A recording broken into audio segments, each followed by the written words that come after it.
Starting a journey like this can seem overwhelming, but I know if any community can make magic happen, it's the theater community. Even the members of my household were able to be part of a theatrical production this past fall through Ski Patrol Productions. Keeping my search local first, I messaged my friends and personal connections and was fortunate to have some replies. One of the first was Noah. Hello, my name is Noah Golden. I am from Guilford, Connecticut. I've been involved in theater basically my whole life. I'm 30 years old now.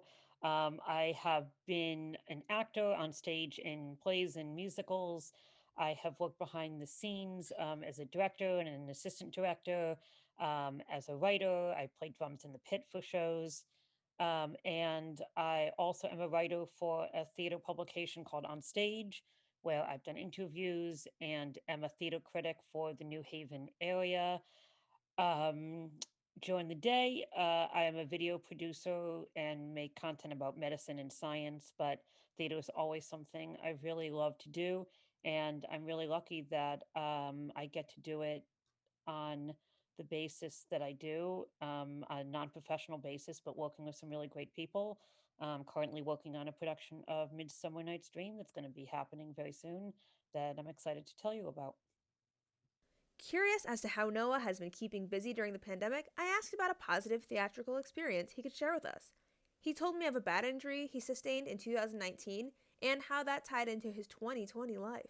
One thing about the pandemic, which was sort of a little bit of a silver lining, especially in the beginning, was that everyone was home and everything happened on a screen. And so um, being in not great physical shape wasn't a deterrent to doing things.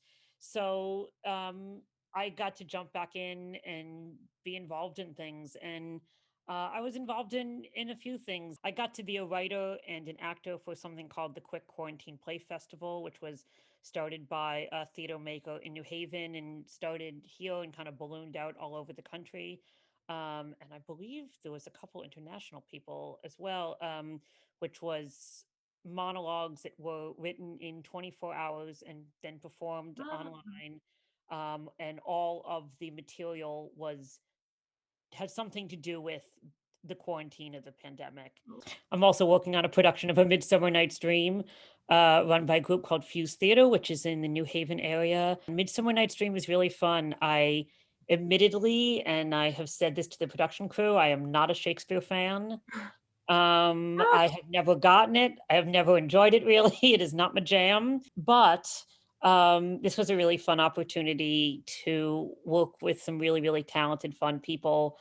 We have a great cast, and we are doing the show in sort of a virtual digital space, with the idea that we have to all be on Zoom anyway. So why not kind of lean into it? So our whole production of Midsummer will take place on phones, on computers, and that should come out April-ish, we think. So keep your eyes peeled for Fuse Theater's production of A Midsummer Night's Dream coming soon to a device near you. Coming close to the end of our time, I asked Noah if he was my avenue to ALW. Unfortunately, might have to try someone else for that. Hey, that's okay. Even though Noah wasn't my connection, I was still very glad to have caught up with him. Are you my avenue to ALW? If you are, hit those comments. Thanks for joining, like, and subscribe. Catch you next time.